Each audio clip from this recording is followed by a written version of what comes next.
1 milliard, c'est le nombre de personnes qui consomment du chocolat à travers le monde. Un marché gigantesque qui génère chaque année plus de 100 milliards d'euros. Ce que l'on sait moins, c'est que notre consommation dépend en grande partie d'un seul et même pays, un pays qui a tout misé sur le cacao pour se développer, la Côte d'Ivoire. Ce pays d'Afrique de l'Ouest produit près de 40% du cacao mondial. Et pour lui, le cacao n'est pas qu'un simple produit d'exportation. C'est un pilier économique, une ressource vitale pour 6 millions de personnes. Sous haute surveillance de l'État, le cacao est aussi l'objet de luttes d'influence, de décisions politiques et de tensions sociales. Car si la Côte d'Ivoire est le leader mondial, cette position soulève des enjeux majeurs. Les difficultés de certains producteurs à pouvoir vivre du cacao, l'impact écologique, mais aussi les pressions économiques de multinationales. Alors comment la Côte d'Ivoire s'est-elle construite autour du cacao et à quel prix? C'est ce qu'on va voir dans cette vidéo.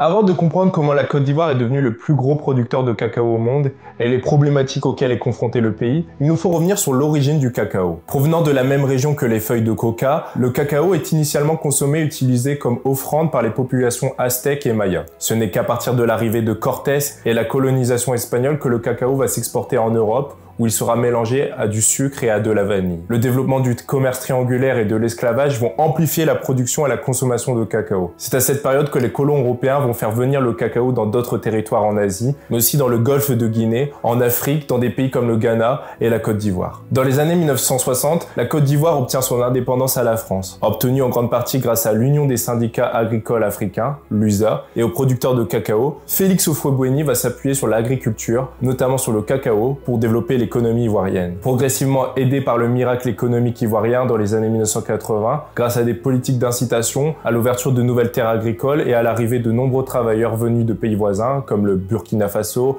et le Mali, la Côte d'Ivoire s'impose progressivement comme le premier producteur mondial de cacao. Encore aujourd'hui, le cacao représente environ 15% du PIB de la Côte d'Ivoire et plus de 40% de ses exportations. Une position de leader qui impose de nombreux défis au pays, ainsi qu'un certain rythme aux producteurs. Lors de mon voyage en Côte d'Ivoire, j'ai rencontré Willy Gabriel, assistant manager en supply chain chez JB Cocoa et créateur du podcast Autour du cacao. Après avoir travaillé dans une plantation à Sao Tomé et en étant en contact direct avec des cacaoculteurs, il m'a expliqué comment se déroule la production de cacao et surtout tout ce que l'on peut faire avec du cacao parce que ça va bien au-delà du chocolat. Merci beaucoup à l'Étincelle Média de me recevoir, c'est super cool, on est à Abidjan. Pour la petite histoire, moi je commence le cacao plus vers 2018 et c'est à l'issue de mes études en agronomie tropicale à Lisbonne au Portugal. Donc j'ai cette opportunité, cette entreprise qui vient me chercher et je commence à Sao Tomé sur une très jolie plantation, une roça comme ça s'appelle là-bas. Et on a un objectif, c'est de diversifier. C'est une plantation qui existe déjà, qui est un peu vieillissante et l'objectif est de diversifier et de mettre en place de nouvelles cultures, vanille, café et aussi de transformer le cacao pour lui donner plus de valeur, donc produire du chocolat. Donc je dirais grosso modo depuis 2017, je suis dans le cacao, puis j'ai continué au Nigeria, en Côte d'Ivoire, mais depuis 2017, je dirais, ouais, je suis dans le cacao et j'ai commencé vraiment au tout début dans la plantation avec les planteurs à faire des programmes de replanting parce que la plantation était vieillissante. Donc vraiment au tout début de la chaîne, j'ai commencé. Aujourd'hui, je suis plutôt dans un côté industriel, on va dire. Maintenant, je suis dans un groupe qui a des usines de transformation de cacao. Mais voilà, tout au début, environ en 2017. Et aujourd'hui, la marque est toujours d'actualité. Encore trop souvent, le débat est restreint au chocolat comme seul et unique moyen d'augmenter la valeur du cacao de l'agriculteur africain ou sud-américain ou asiatique. Aujourd'hui, force est de constater que ce n'est plus du tout la réalité parce que premièrement, la fève de cacao ne représente que 15% dans le fruit. Donc, quand on prend la cabosse, etc. Et donc, tout le reste qui est pour la plupart encore aujourd'hui détruit ou bien laissé pour compte représente une opportunité énorme de transformation. Et donc, pour vous citer juste quelques exemples, parce qu'il y a énormément de choses qu'on peut faire, ne serait-ce que la cabosse qui, en mon sens, pour moi, est une véritable mine d'or. C'est quelque chose qui est rempli de potassium. Donc, par des technologies qui existent, qui sont déjà très maîtrisées, on peut en sortir, par exemple, du fertilisant. On peut en sortir des produits pour l'industrie cosmétique. On peut en sortir des produits pour l'industrie agroalimentaire. Rien qu'avec la cabosse, déjà, on a presque 3 choix. Ensuite, il y a tous les aspects de valorisation par le biogaz, tous les aspects aussi de transformation parce qu'il y a énormément de feuilles sur un arbre de cacao, donc on peut les transformer, on peut même les manger aussi. Donc en réalité, que ça soit dans l'alimentaire, dans la cosmétique, dans la production même de verre, de ciment, il y a tout un pan d'activités que l'on peut faire avec le cacao. Aujourd'hui, même si la Côte d'Ivoire est le principal producteur de cacao, des inégalités persistent et tous les producteurs ne sont pas logés à la même enseigne. Alors pour limiter les disparités économiques entre les producteurs et ne pas subir les pressions du marché, le gouvernement ivoirien a mis en place un prix conventionnel, un prix garanti d'achat pour les producteurs et des conditions qui sont définies et surveillées par une instance, le Conseil Café Cacao. Le parti a été pris de mettre en place un système avec une stabilisation des prix, à savoir le prix est fixé 2 fois dans l'année, le 1er octobre et le 1er avril.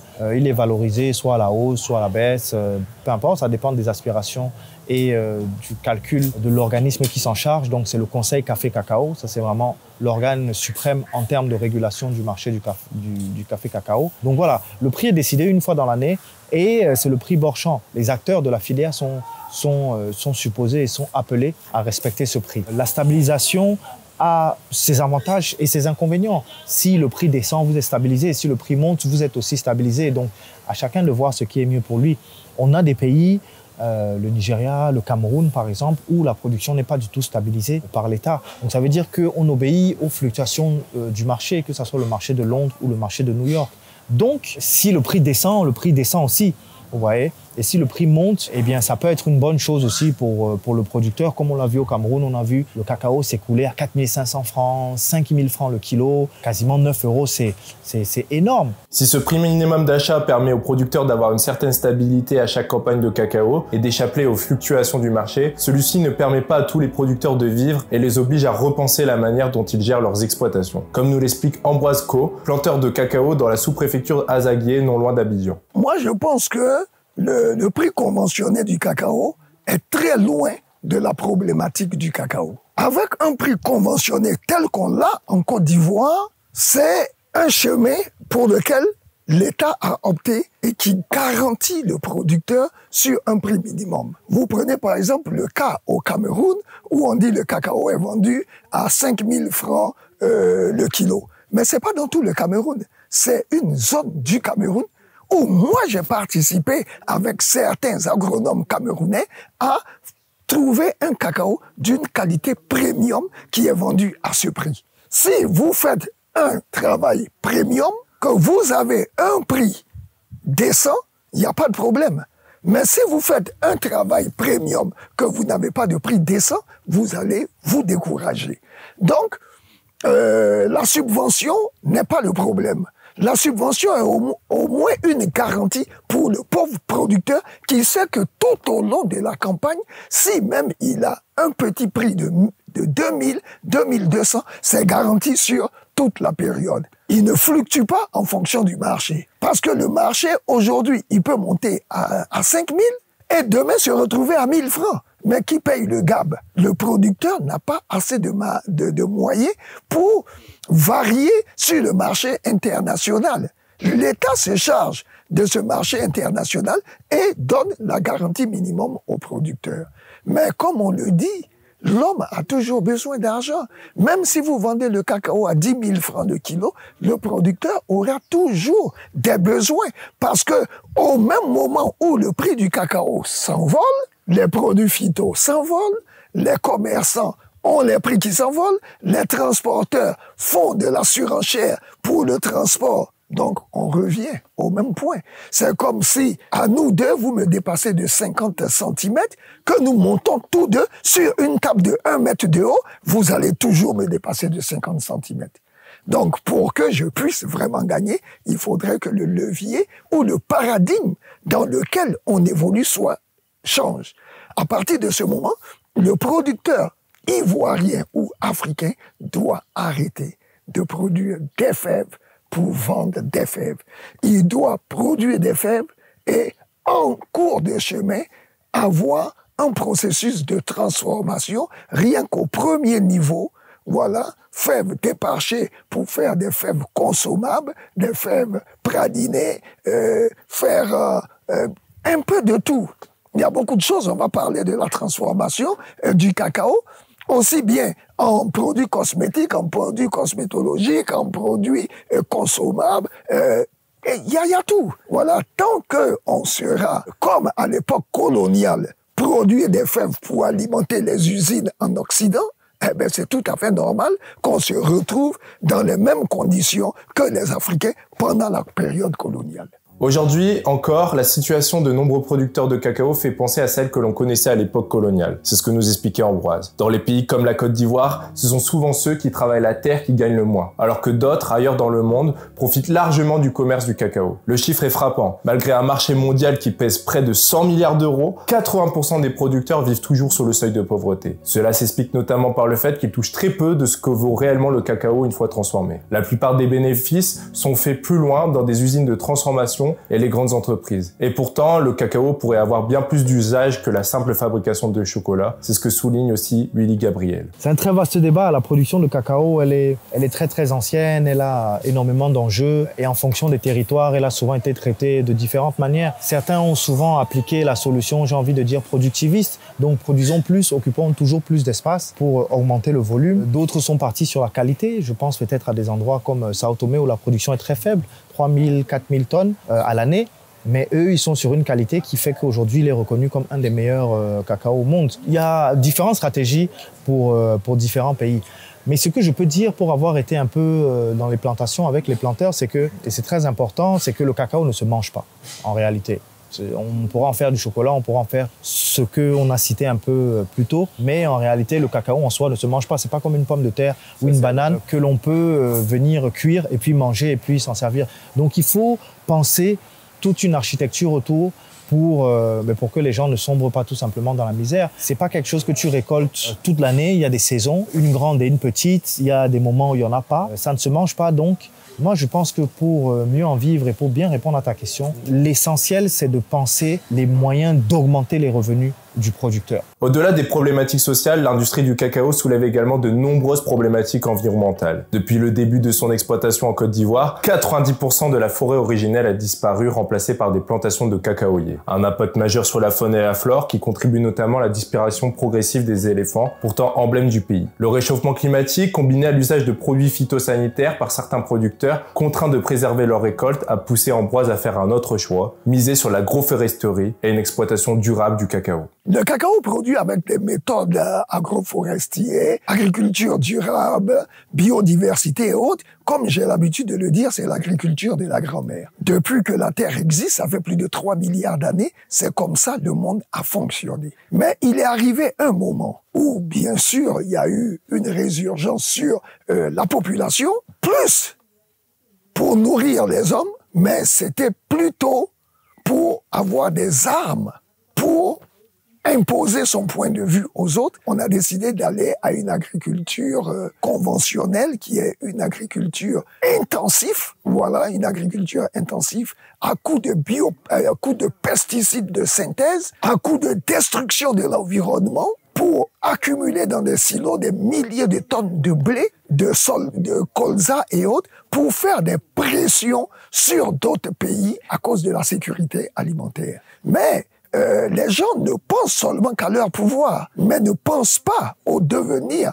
de l'environnement. Moi, j'ai un principe. La terre que j'utilise n'est pas à moi. Je l'ai empruntée à mes enfants. Donc, je dois le leur restituer dans de meilleures conditions. Mais aujourd'hui, on assiste au problème de réchauffement climatique. La Côte d'Ivoire est en train de payer cash, comme tous les pays d'ailleurs. Aujourd'hui, on a près de 600 000 tonnes de déficit dans le cacao à cause du phénomène El Niño. Mais El Niño n'est pas né de lui-même. El Niño est la résurgence de la destruction de l'environnement. Et ça a commencé depuis que la couche d'ozone a été trouée. Mais ça ne nous gêne pas de lancer des milliers de fusées, de faire des compétitions où on lance des milliers de fusées, on se vante qu'on a des moteurs Raptor et ainsi de suite.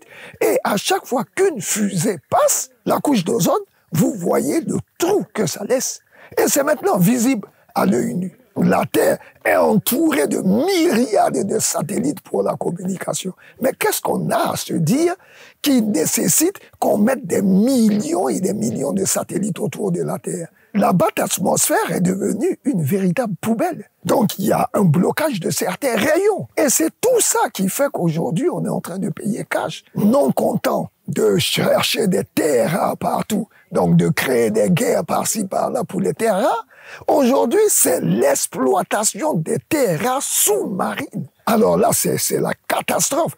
Là, maintenant, on a le réchauffement climatique. Mais c'est plus le réchauffement climatique qu'on aura. On aura le réchauffement des océans, la montée des eaux, la fonte des calottes glaciaires.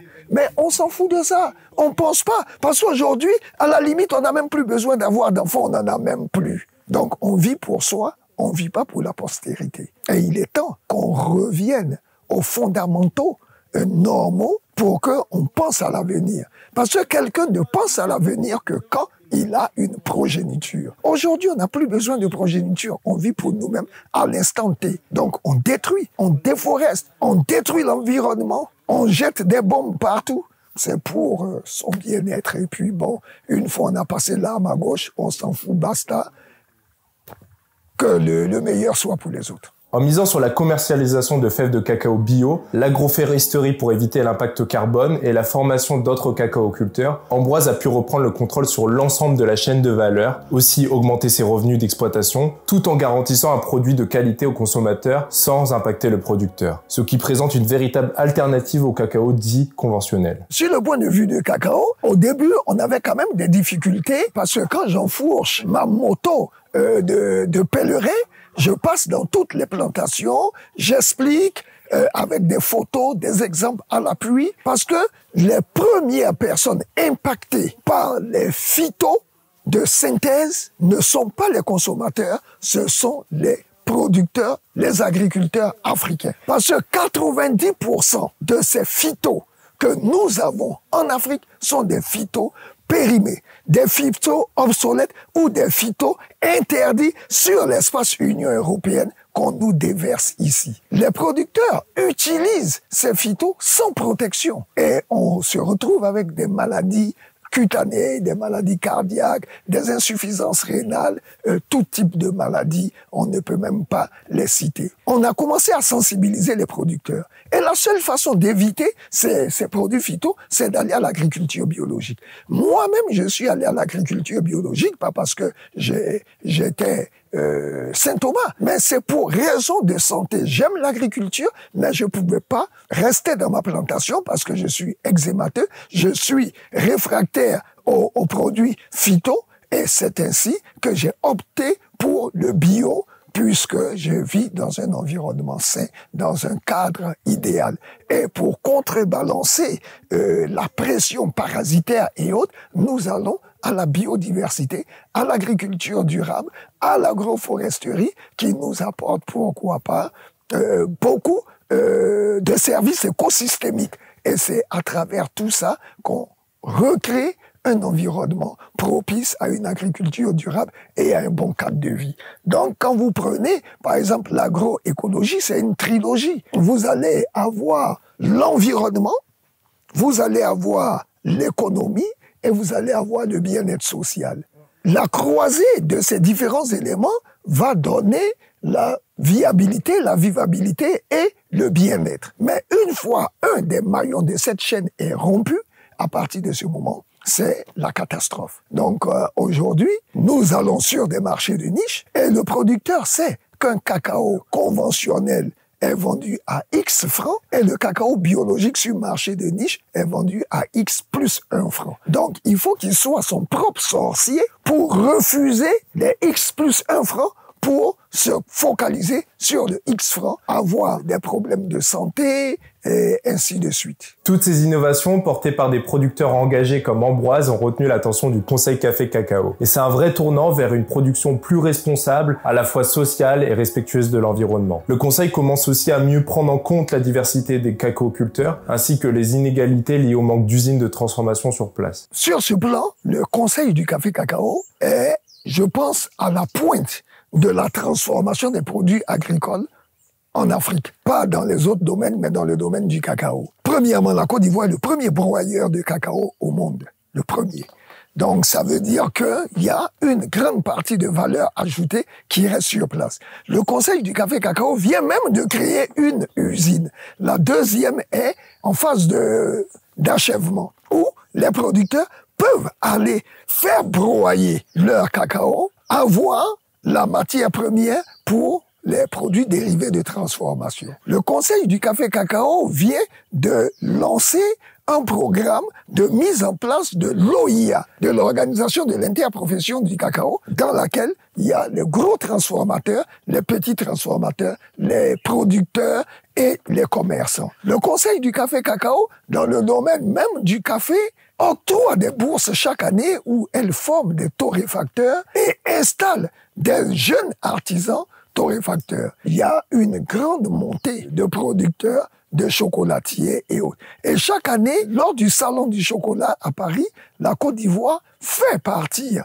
de nouveaux artisans chocolatiers. La Côte d'Ivoire organise le concours national des nouveaux talents montants au niveau des transformateurs. Donc, tout est mis en place pour ça. Voilà, j'espère que cette plongée dans ce que l'auteur Gosse appelle la nation chocolat vous aura plu. J'ai pris beaucoup de plaisir à échanger avec Ambroise et Willy, de pouvoir en découvrir plus sur ce pays fascinant qu'est la Côte d'Ivoire. Je vous invite à découvrir le podcast de Willy autour du cacao. Je mets les liens dans la description, ainsi que la page de Ambroise sur sa production. Il fait beaucoup de cours et tout, d'initiation à ce que c'est que le cacao, ses usages et tout. Et ça permettra d'en savoir beaucoup plus que ce que j'ai pu montrer sur cette vidéo, qui est un aperçu de ce que j'ai pu voir en Côte d'Ivoire. On se retrouve très vite pour une prochaine vidéo. Pensez à vous abonner. Salut.